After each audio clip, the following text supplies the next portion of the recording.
kandi ndakubomora ni gushaka ibiryo nyine tugenda n'ubundi kuye n'amafaranga yaje nyine ndekuranya guhira n'amafaranga yaje ndaguhereza n'utunote zaje wera ndaguhereza ufashe urayamba mani ndekura n'amafaranga yaje wera n'amafaranga yaje wera nzagucika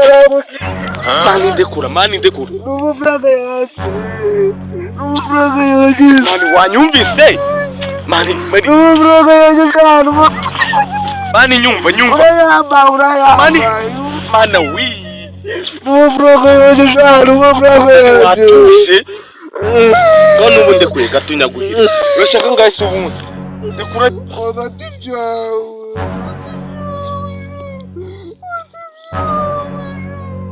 sasa uri kurizwa n'iki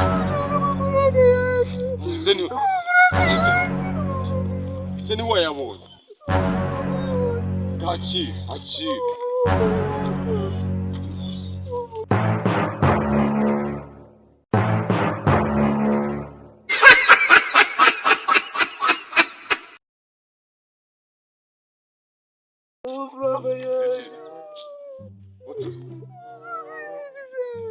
ikintu kinguyeho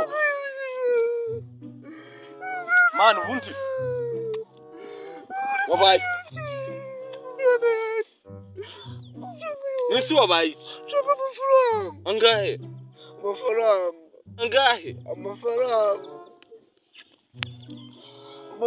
ufashe telefone gato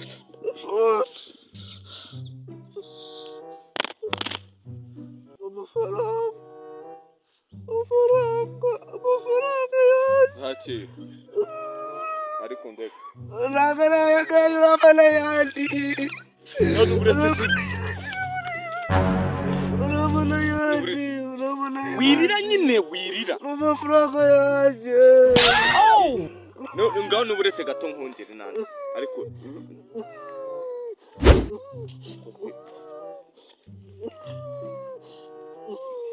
amafaranga yaje ngaho haguruka ugende nyine ntiwayabonye ngaho haguruka ugende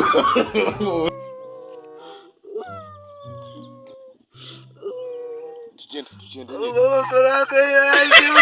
uretse wowe mana we urayajyanye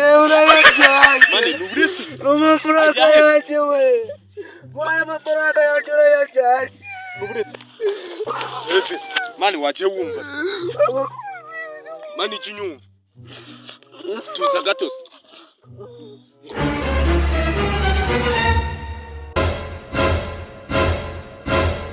You think say they wise? mani huti tugende mwayabonye se hagati byawe sasa uri kurizwa n'iki Jesus is Lord. ise ni wayabonye akira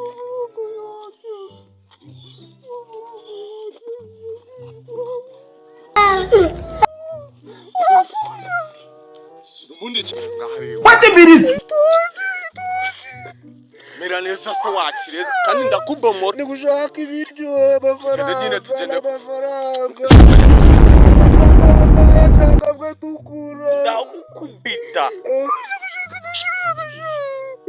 dore amafaranga tugenda wamushata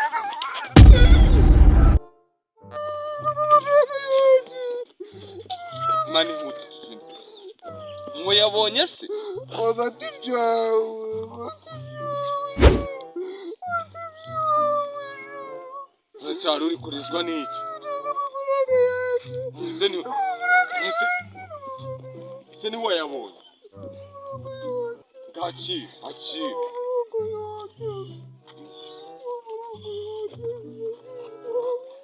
none ubundi cyarwaye ibisazi